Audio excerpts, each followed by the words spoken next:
All right. Welcome to the Trust Podcast, the podcast all about trust dynamics and financial services. I'm your host, Dave Feldman, and today we're incredibly excited to have a very special guest with us, Michael Kitces. Michael's a powerhouse in the financial planning and advisory community and is well known for the content he regularly publishes. As chief financial planning nerd at Kitces.com, he's a go-to resource for thousands of advisors seeking guidance in an ever-changing landscape. He's also a partner and head of planning strategy at Buckingham Wealth Partners. Welcome, Michael. Thank you, Dave. So good to be here.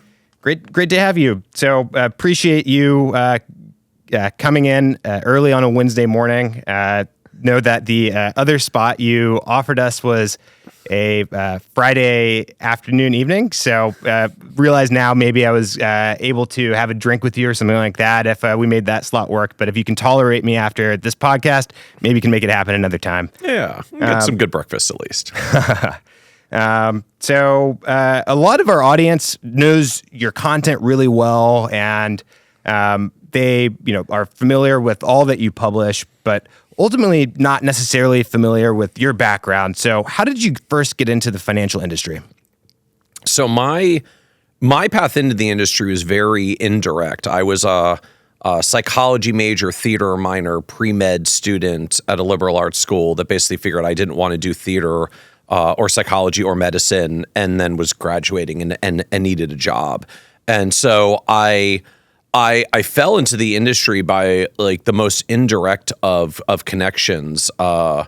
Many decades ago, my grandfather passed away when my mother and aunt were still young, and my grandmother had to find a job to raise like two teenage girls.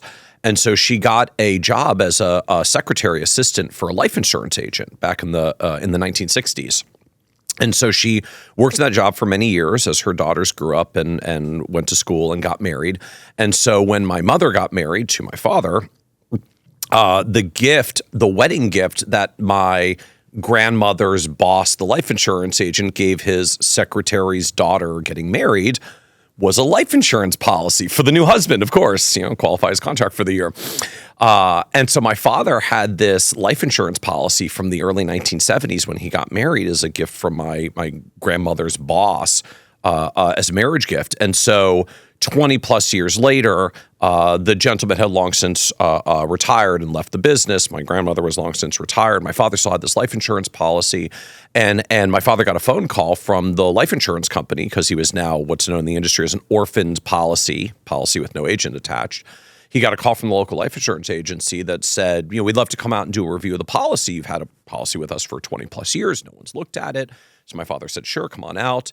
And this was with New England Life, which at the time had what are known as producing sales managers. So the sales managers who do the hiring and recruiting are also agents who see clients and do business. And so this gentleman was actually one of the producing sales managers. So he came out, did a review of the policy because it was potential business opportunity with my father. And then he finished and he took off his producer hat and he put on his sales manager hat and said, by the way, our company is hiring. Do you know anybody who wants to come in, who might want to come into the business? My father said, funny thing, my son is about to graduate and he has no idea what he wants to do. And so this was all happening in the winter, early spring of 2000. I graduated May of 2000. And so when I was home on spring break, I got an interview with the life insurance company and it went well. And so I graduated Memorial Day weekend of 2000.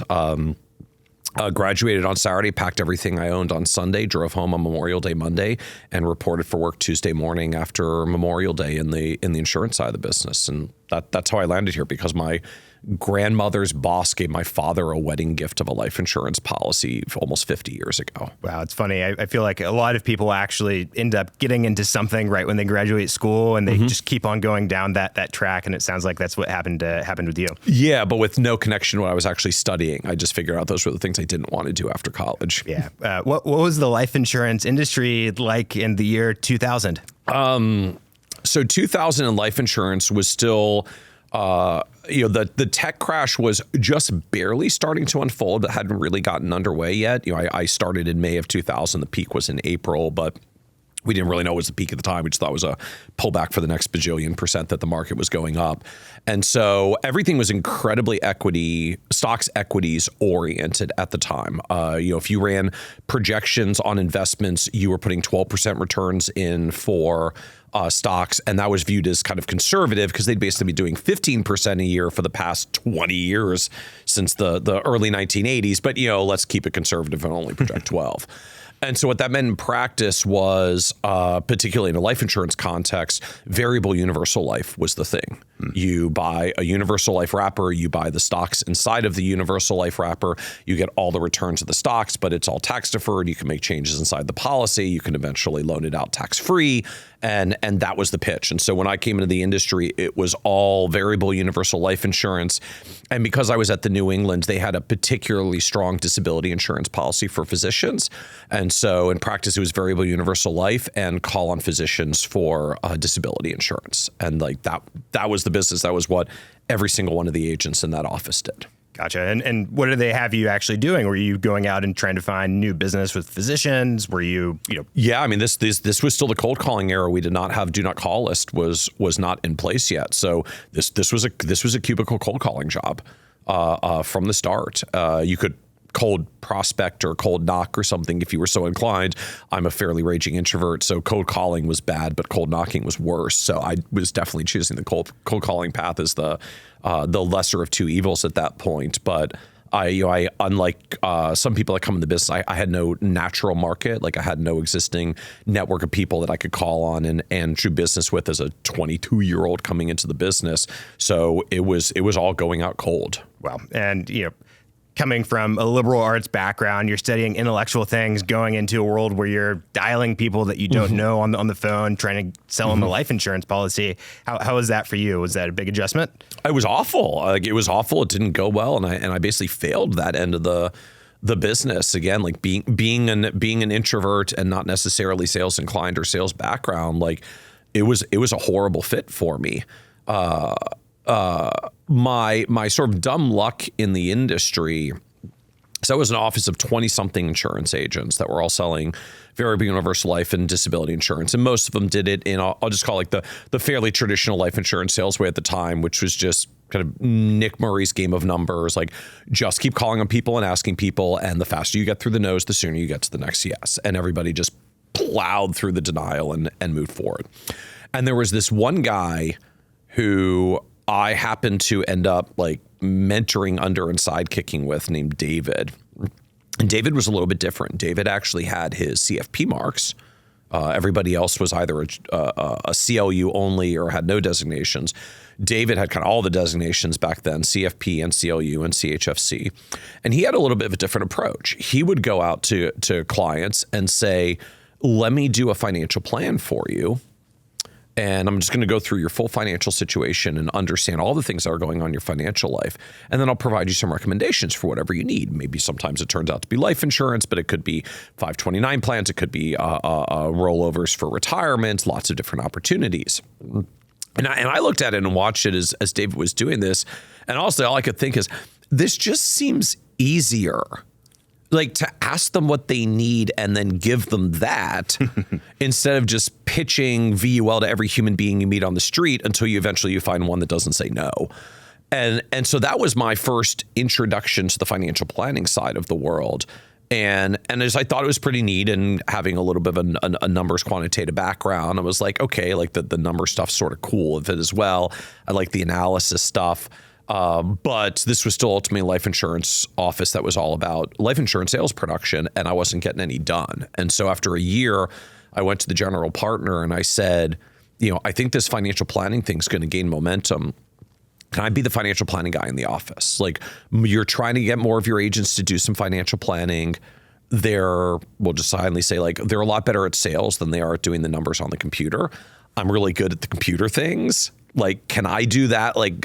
So I pitched him was, I want a job for $25,000 a year where I'm just your internal guy that does all the financial plans and the software, so all the agents can just spend all their time out there selling.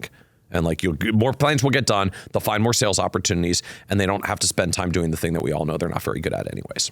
Gotcha. And he turned me down cold. Wow.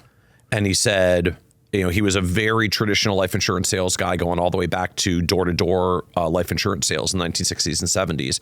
And he basically said, like, I don't know how I'm going to get an ROI on that for my agency by you doing that. Our guys are pretty good at just going out there and selling variable universal life insurance and disability insurance, and I don't think we really need this financial planning thing. But I was enamored enough with it that I decided to still keep looking around, and ultimately found another advisory firm where I could be in I would probably now call a paraplanner, support advisor role for a firm that was very financial planning focused, and went there as a second job hop, and then really kind of found my traction in the financial planning world. But I was not long for the life insurance sales world. Gotcha. Yeah, makes a ton of sense. I've done kind of some cold sales myself as someone who's got an engineering background, and it's not a natural fit for me either. More of a computer guy too. So what was the state of the financial planning industry at that point? It wasn't as robust as it is today. No, financial planning at that time still was largely coming out of the brokerage world, which was much more along the lines of what David was doing. You do a comprehensive financial plan, maybe you charge some nominal amount for the plan, but most of the compensation you're going to get is for the implementation that comes at the end of the plan. And even the second firm that I went to after the original life insurance agency was affiliated with an independent broker dealer, and that was their business model. We do a comprehensive financial plan. They charge $1,000 for individuals, $1,500 for married couples. And then whatever you needed at the end of the plan, they would help implement. Sometimes it was doing life insurance. They were doing more term insurance. But back then, even term insurance was complex because the life insurance, the estate tax exemption was $675,000. It was just going to $1 million in the 2001 Tax Act. And so, like, any young couple that just had term insurance with each other often had an estate tax problem. So it was term insurance with irrevocable life insurance trusts. It was IRA rollovers. It was 529 plans. It was occasionally annuities, because this were the early days of annuities with living benefit riders, retirement withdrawal riders, back when they were priced really, really favorably, because no one actually knew what was going to happen with the financial crisis, and that they were all priced too low. So there were some really good deals on annuity contracts back then. And so financial planning was still a thing we did to get to know the client and build a relationship with the client and build trust with the client and get paid some nominal dollar amount to cover the value of our time. But most of the revenue of the business would still ultimately come on the implementation. And this was still pretty early days for assets under management model. So even implementation with investments and getting rollovers was more likely buying mutual funds on commission. You're buying A shares, maybe you're putting some of it into C shares. B shares were actually still around at the time. Not a lot in the kind of more gathering assets under management for ongoing relationships. That came later in the decade, but not so much in the early 2000s yet. Gotcha. And in terms of sort of all of the different products that were being offered, and going to kind of bring this back to the theme of the podcast, which is around trust, do you think the just different incentives there created trust issues between a planner and their clients? So yes, very much so, but it was almost impossible to see at the time. Like you can't see it when you're in it. We still build relationships with our clients. We do now, we did then, we have always, going all the way back. We still build relationships with our clients, and then we get to understand their situation, craft recommendations, and they do some number of them. And it was always just sort of accepted, even when you get to know your clients, to build a relationship with your clients, like they don't buy everything you recommend. Like you make recommendations, and then they get stuff going on in their lives, and they decide which things they're going to do. And that was just sort of accepted in the business. That was the business. Like you get to understand their situation, you make the best recommendations you can, and then you see which ones they're going to actually implement, and then you help them implement it, and that's how you get paid. It wasn't until years later when I transitioned to the RIA channel and lived on the fee-only side, where I just wasn't selling any of those products anymore. Sometimes people would still need them. Like, okay, once I left that side of the industry and I didn't do life insurance anymore directly because I was no longer, we were an RA that didn't have an insurance relationship. I had to go find a local insurance agent to refer clients out to that needed the insurance stuff because we still want to make sure that they were doing it and getting the insurance implemented. But all of a sudden now, like I was recommending insurance. It was like, just to be clear, like I literally can't sell this to you. I mean, if you decide to move forward on the recommendation, I'm going to be referring you to Bob, an advisor, a life insurance agent up the street who can help you implement that. You know, we built a relationship with a local Northwestern agent who was incredibly good at what he did, and all he wanted to do was life insurance. That was his thing.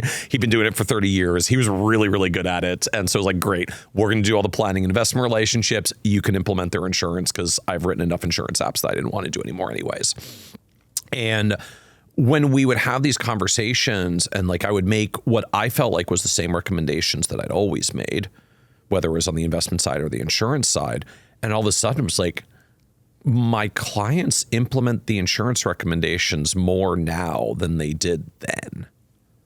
I'm like, I don't think I'm doing anything different. Maybe I was a little bit more experienced in just delivering the message and the recommendation a little bit more effectively. But I realized in the process that there had been this holdback from a lot of clients who nominally trusted me and I had a relationship with, but weren't really as all in on the recommendations because everybody was clear at the end of the day that like we're getting paid to sell the life insurance and the implementation or the annuities or whatever it was. And all of a sudden when we didn't get paid for that and there was a different perception around the objectivity of the recommendations, suddenly they were responding to the recommendations a little bit differently. And so the irony was like, I got a lot more life insurance policies written when I wasn't getting paid for them than when I was. Interesting. Or when I wasn't getting paid to write the coverage, I was getting paid for the financial plan, and that was what they paid me for. And there's kind of an interesting psychology that kicks in there. Like, you paid me thousands of dollars for this financial plan. Are you really not going to implement what I recommend to you after you paid me to give you these recommendations? Like, why did you pay me if you weren't going to do what I suggest that you do at the end of the process? And there was an element of that when we charged a nominal amount for the financial plan, then got paid for the insurance and other implementation. But it showed up very differently when the planning fees got higher because that was the primary way that we were getting paid. The planning fees got higher, the commissions went away, and all of a sudden the interactions with the recommendations were different. Clients responded differently. And I think just reflecting back, like they knew when I was representing a company that was offering products for sale and when I wasn't. Yeah, probably enhancing the level of trust there by reducing the conflict of interest. So, obviously it's a super relationship heavy business, and there can be a lot of different things that go into building relationships between a planner and an advisor and their clients. Obviously, if you're looking for a planner, you want to find someone who's sharp and who can do the math and who can assemble the portfolio and make good recommendations. But what share of the relationship do you think is really trust driven? Well, so I actually view the way you framed it as part of the trust equation. So there's lots of different models out there about trust and what trust looks like.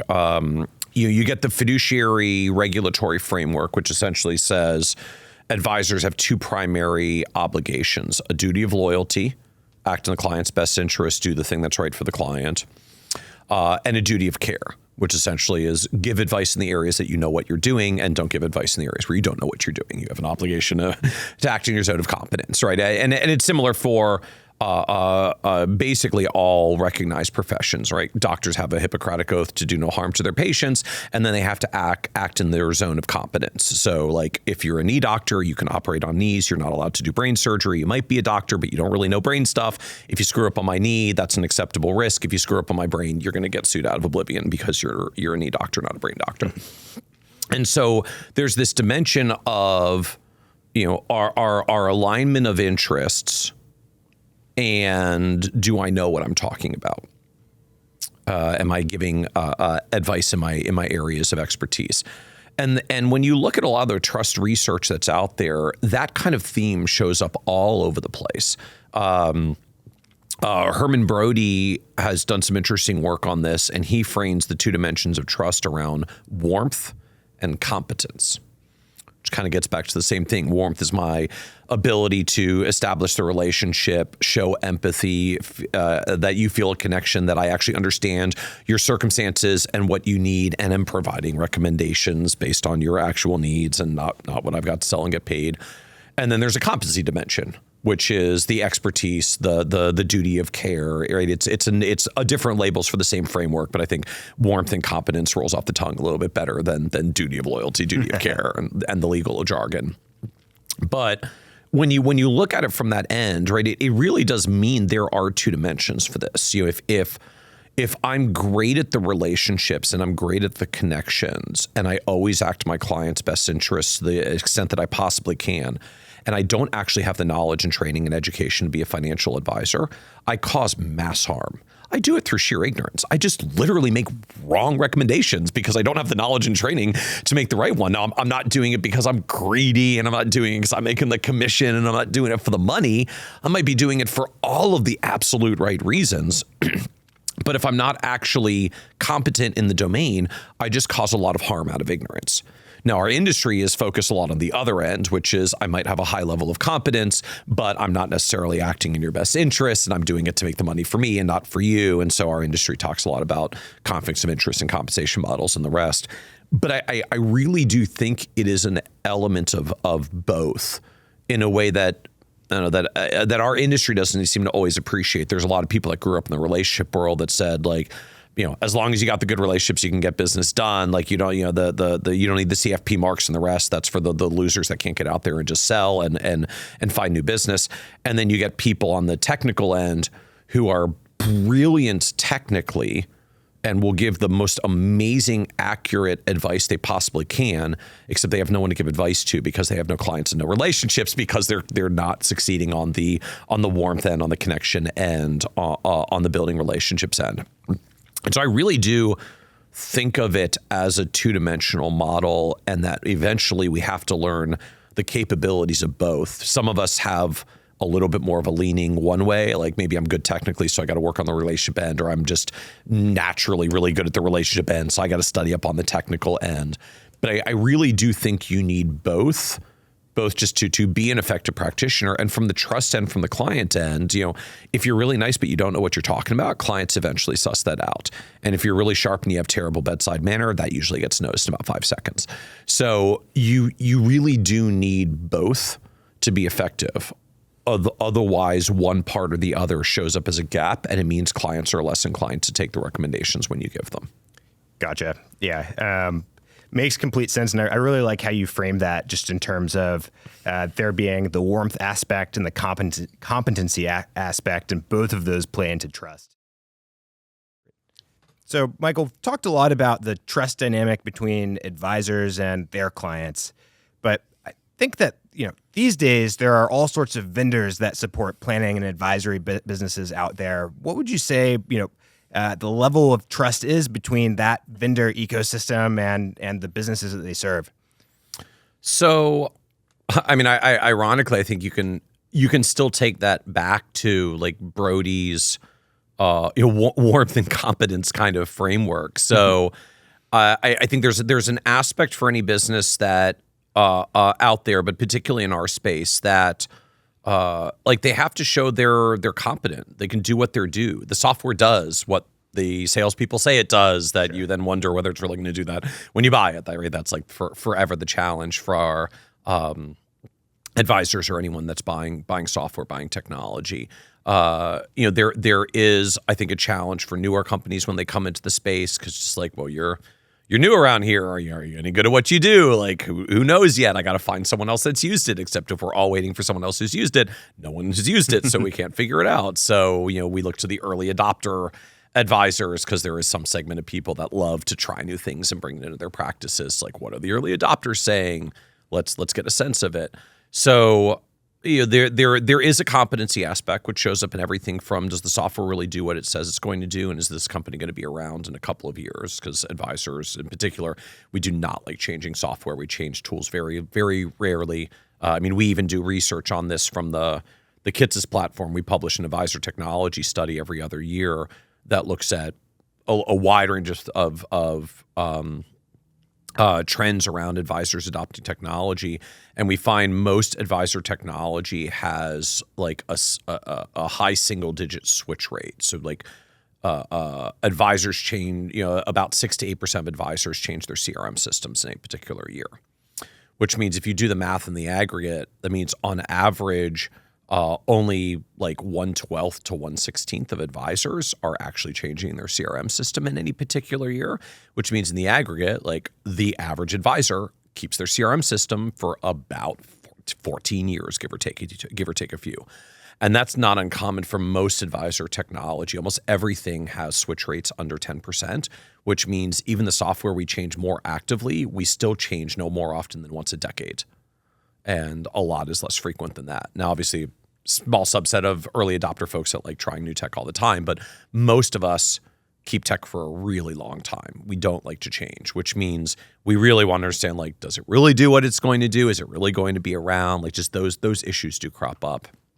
But I think per Brody's framework, like there is still an element of probably less duty of loyalty and just more directly around warmth. Like just, do I enjoy working with the company and interacting with the company? What's it like interacting with the sales team? What's it like interacting with the support team? Because apparently I'm going to be talking to them for the next 15 years, give or take a little. So how's their support? How communicative are they? Is it just pleasant to work with them and interact with them? That still very much shows up in the advisor domain. I think even more so in our world than maybe some other industries and verticals. Financial advisors by our nature, we're very much relationship beings. Like everything we do with clients is long-term relationships. Most of us have 95 to 97% retention rates. So the average client stays for 20 to 30 years.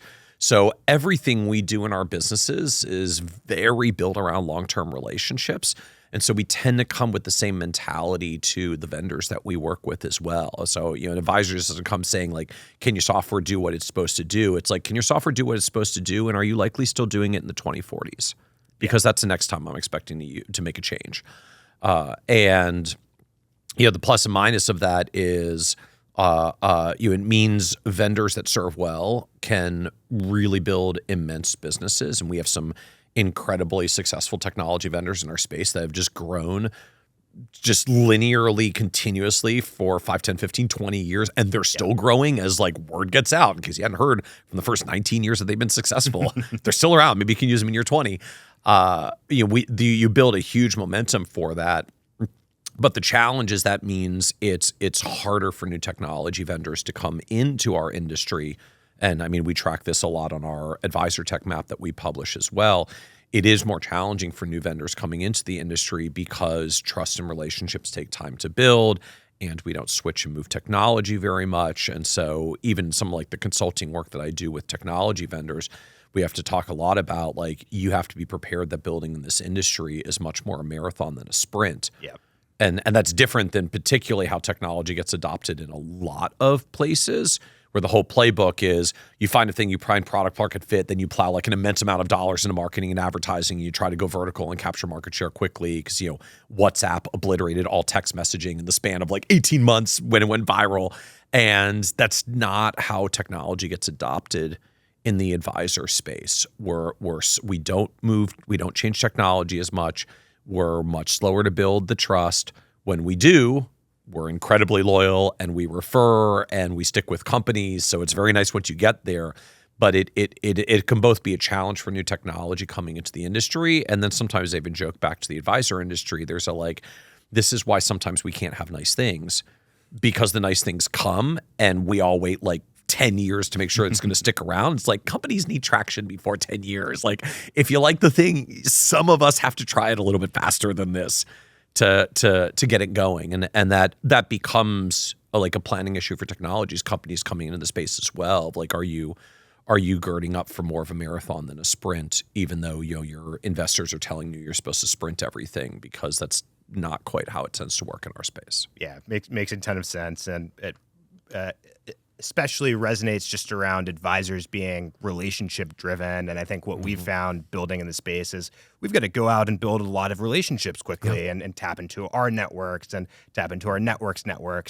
And there's also just kind of an interesting interplay there with new artificial intelligence technology where, I don't think that it's necessarily going to replace all human functions in the advisory space. I think a majority of them, people are still going to want a person-to-person relationship.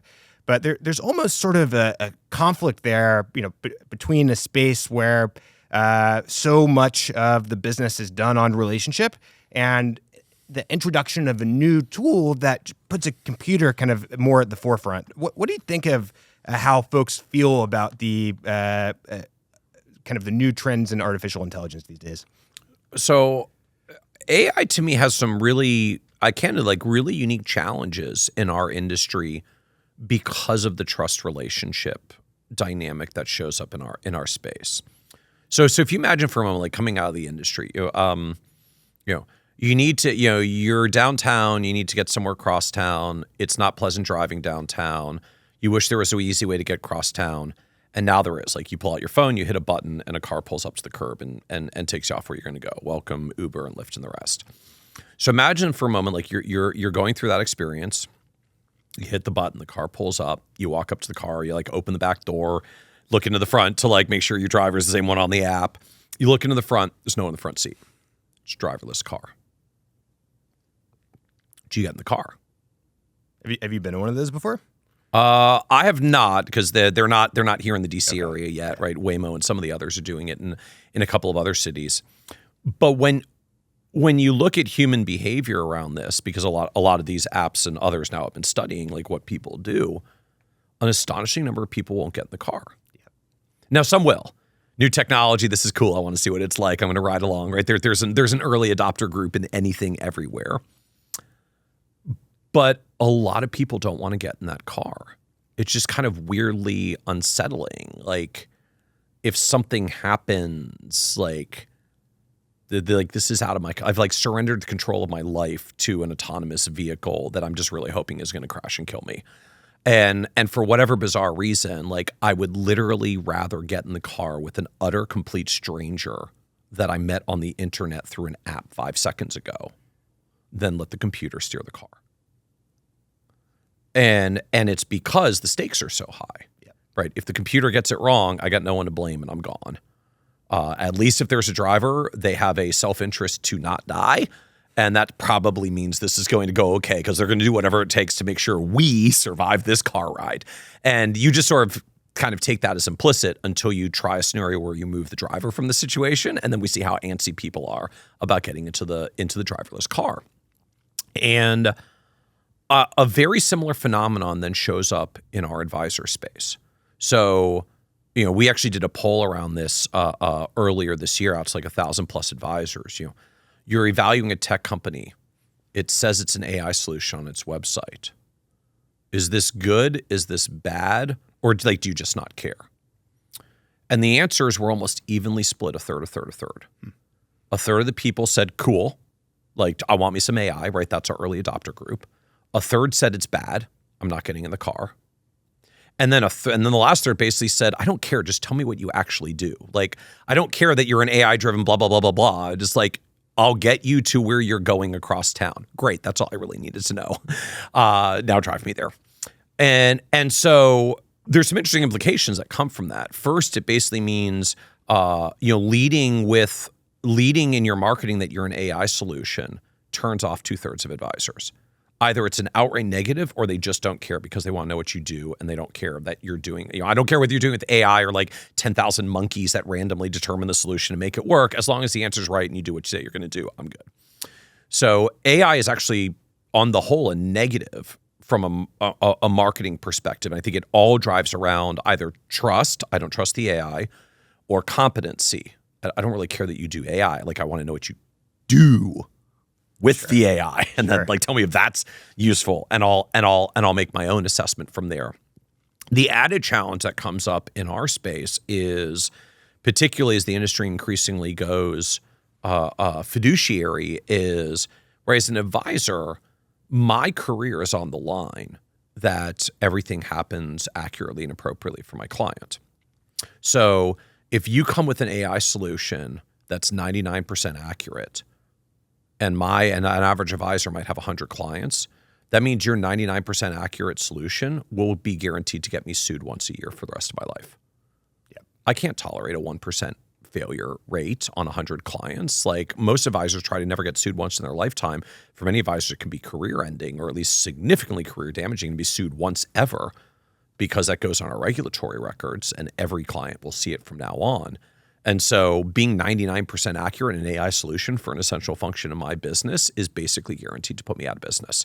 And most AI solutions are not 99% accuracy in the first place. We're something lower than that. Like, not knocking the AI, but just like the fact that it's 91% is pretty amazing given technology and complexity in the world. Like, I'm not knocking the solutions, but the standards that we require in our business are dramatically higher than that, or we go out of business relying on the AI solution. And so I think that has further both slowed adoption of AI in general in our space, and is why almost all the scenarios where you do see AI cropping up is basically back office, is support functions, right? It just takes the stakes down a little bit. If it's not going direct to client, so at the most, it's going to me and I put it out to the client, which means I get to review and make sure it's not saying anything that's going to get me sued, right? So, meeting notes tools don't automate the follow-up to the client. It automates the drafting of a sample letter that you review and edit, and then you choose to hit send to the client. So I take I can't take my 30-minute post-meeting process down to 0 because I don't trust the automation. But if I take it from 30 minutes down to 5, because that's how long it takes me to review the email, edit a few sentences, and hit send, still a big win. But it's a big win because I'm making very certain that you do not interact directly with my client, because now you're putting my fiduciary liability on the line, and I don't have any particular reason to believe you're that good, because 99% accuracy doesn't cut it, and that's already a very high bar in an AI context. So, when I look out to the future, I mean, I love all things technology. I'm one of the more early adopter types myself. So, yes, I think AI is going to be everywhere in our future, in the same way that 20-something years ago we talked about, like, is this internet thing going to stay? Like, do you think it's really going to change anything? And then 20 years later, like, almost every bit of knowledge known to mankind is sitting on a smartphone in our hand. No one could have dreamt that 20 years ago. I mean, there was no iPhone. We were still using like Motorola flip phones to talk to people. We just thought that was cool because it was a wireless phone and not a wired phone. So technology has come a long way.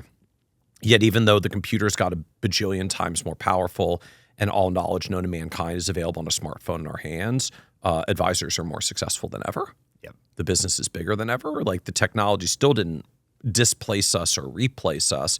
It became the technology we use to run our businesses, right? No one runs without the internet in running their advisory firm these days. And in fact, the internet enabled all sorts of cool new business models that weren't possible before because of the power of the technology. Yeah, no, I really like what you said around, the back office functions being the ones that are initially most appropriate to use AI, just because of the fact that you're not putting something out there to clients that's completely untested and might end up getting you sued ultimately.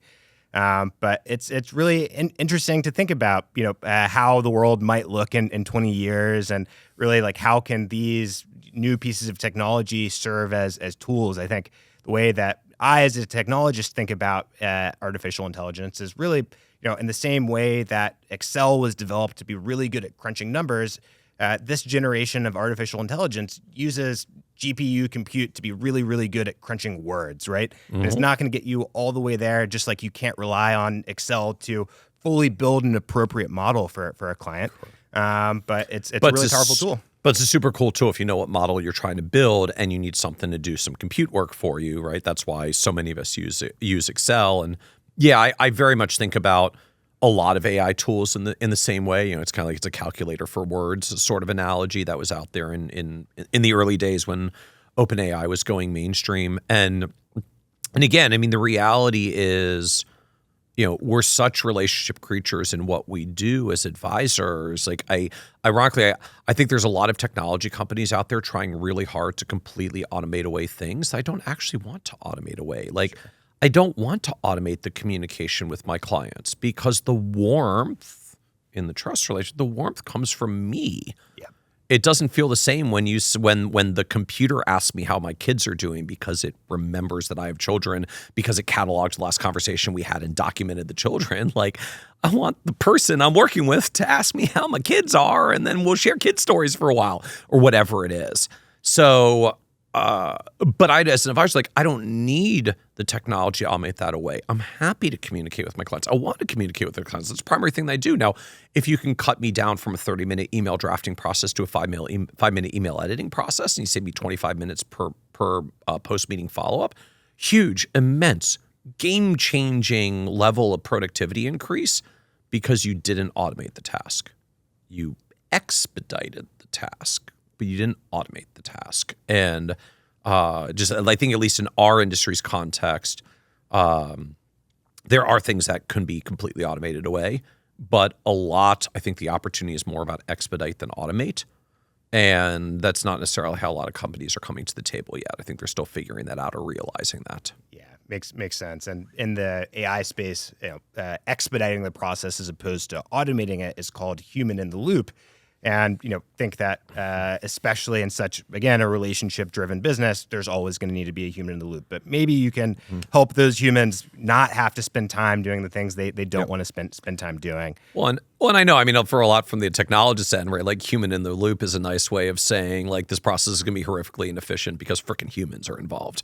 Right? Like, I see that all on the technology end, right? I mean, it's literally like, this would be so much better if we could get the humans out of the loop. Maybe. Just let the code do what it's supposed to do. But I think it's a good framing. Like, just the advice business is a very human in the loop business. And so I think the companies that build for the human in the loop tend to do better than the ones that are trying to get the human out of the loop, because for most of us advisors, we're not trying to get out of a lot of these loops. And they're just mission critical for the advisory business in order to build the relationship. They're mission critical to build the relationship. They're mission critical to support the relationship. They're the thing that actually puts my career liability on the line. Like, and just like that's what I do for a living. Like, I'm not here to be an advisor so I can automate all the advisor tasks and hang out on the beach for 40 hours a week. Like, I'm here to be an advisor. Yeah. Now help me as the human in the loop expedite everything so I can do the most client meaningful tasks and not the rest. Because exactly. almost none of us like doing paperwork. Almost none of us like drafting emails from scratch. Almost none of us like doing the compliance stuff. Like, there's a lot there that can be greatly expedited with the human in the loop, but the human often still needs to stay in the loop. 100%. And it's really interesting, right? So even with, the perspective of this AI technology is going to be a real tool for advisors as opposed to a replacement of any function. And I think you can look at, different back office processes, and you still are going to need a compliance officer. You're still going to need a COO, right? Like, oh, absolutely. You're not going to get rid of those roles, but still it's the case that I think, as you mentioned, a lot of the industry views AI as a negative. So, as a technologist trying to build tools to help people, how do you think I should approach, or other technologists should approach, building that level of trust in advisors that this can be a tool? So I think the first I really would come back to is, acknowledge the human staying in the loop, and heck, celebrate the human staying in the loop. Like, not only am I going to try to not automate this task so you can't see it, I have a great interface so that you can easily review it and approve it, right? And so rather than trying to push the limits of how far we can get the human out of the loop, I almost even go so far as to say, like, celebrate the human in the loop and build that into the experience that you're designing for in the first place. And just like, at least like in our industry with our wonderful peculiarities of being advisors, I know this is like, what I'm saying is not true in a lot of other industries, but in our space, like, recognizing how many places the human has to stay in the loop, and that we often want to remain in the loop, and then building and designing with that in mind tends to get you to a better place faster. I think the corollary to that then is understanding more deeply the level of tasks that we're actually involved with and the complexity that they entail. So giving an example of this. So there's been a lot of AI tools that have come into the document analysis space. Some are actually not really AI; they're just kind of rules-based systems. But some are more fully AI, and they're experimenting with everything from investment statements, tax returns, estate planning documents, and everything in between. And often just kind of group it together, right? Like you look at all these documents as you're doing data gathering as financial advisors. Let's help you with these.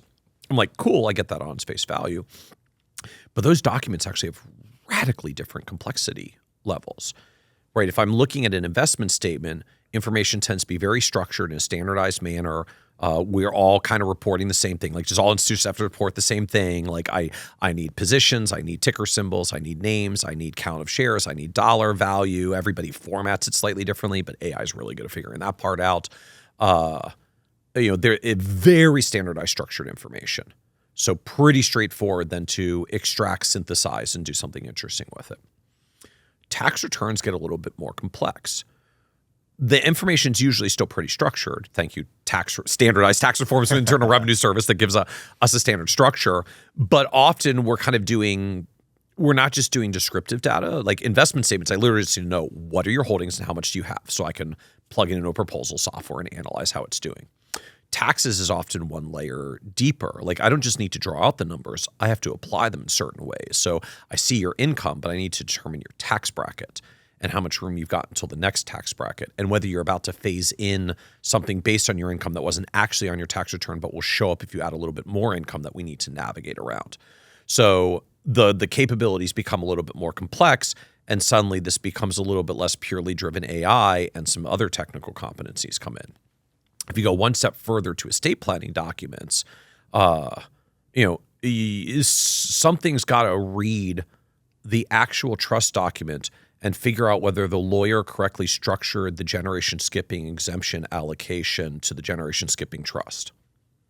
Good luck, AI. Yeah. I mean, a lot of advisors struggle to do this. A lot of lawyers struggle to do this, which ironically is why you need to review the documents, because sometimes lawyers literally don't draft this properly, and you got to give them some feedback that they were off base. And so the point to this is that, right, I see AI companies coming up in the context of, hey, you look at a lot of documents, and that's really inefficient. Let us extract the information from the documents and synthesize it for you. Cool. But not all these documents are the same. They're actually radically different levels of complexity. And so on the one hand, like if you group them all together as an advisor, I'm like, so you don't really understand what we do. Because if you think these are in the same category, they're not. And just my liability exposure now starts rising as you go down the line of document complexity. And so instead of saying we're good at this portion for these types of documents and this for others, I see companies saying, give us all your documents and we'll do all this stuff. And I'm like, I'm worried that you don't fully understand the complexity of what I might be dealing with as an advisor. And so I'm not trying to pick on any document companies in particular. That's just like one example of a lot of things in the spectrum where we do a lot of tasks of increasing complexity as advisors, where AI might be good at some layers. I really need a human in the loop in the others. It's really mostly human driven for others. And if companies can't show that they understand that spectrum, it starts to undermine the competency perception around the software, and then the trust gets undermined, and then we deal with all those issues. Yeah, it's just not realistic to say we're going to completely automate all of the things you don't want to be doing. And if you say that, you lose trust almost instantly. You've got to kind of come and say, we're going to automate the things that we can automate, and this is going to make your life X% better. Mm-hmm. But like any other technology, there are limitations here, and it is not going to be possible to get all of the really complicated details out of the estate planning document, or in our case, handle the really nuanced compliance situation, even though we can easily extract the holdings and trades out of a brokerage statement, for instance. Yeah, right. Yeah. I mean, it's a good example, right? I don't want to spend time, I don't like spending time manually reviewing everybody's personal securities transactions. I want to spend a bunch of time cross-referencing every single line item of every single trade and looking it up against the trades that we made in the portfolio to make sure no team member is actually front-running my client portfolio. So like, yes, technology, please just scan all these things. But maybe you're not going to scan them and tell me whether anybody had any violations. Yeah. You're going to scan them and flag anyone who had trades on the same day or within a day plus or minus of a company trade. And then just give me a list, and I will human the loop, come back in and say, like, looks good. Actually concerns, need to talk to the employee here. Like, maybe I don't need you to automate away personal securities transaction reviews. But if you can take a 1 hour review process down to a 5-minute process and guarantee me I will have to spend 5 minutes, you're not automating it away, but I'll take your hour-long process down to 5 minutes. Like, cool, I say 55 minutes of a thing I don't particularly enjoy doing. Like, I'm super happy, and you don't have to say you're automating away. Yeah, and that's a lot better, real progress. And you like you said, you don't have to promise the world if you can't deliver on that. So. Right. And it just builds around that, I'm not trying to automate, which is the advisor makes me antsy that I'm being removed from the loop. Like you're just air quotes, you're just expediting. Yeah. Fantastic. Well, this has been a really great conversation. I really appreciate you coming on, and has been really insightful for me to learn how you think about all of these things. My pleasure. Thank you. Appreciate the opportunity.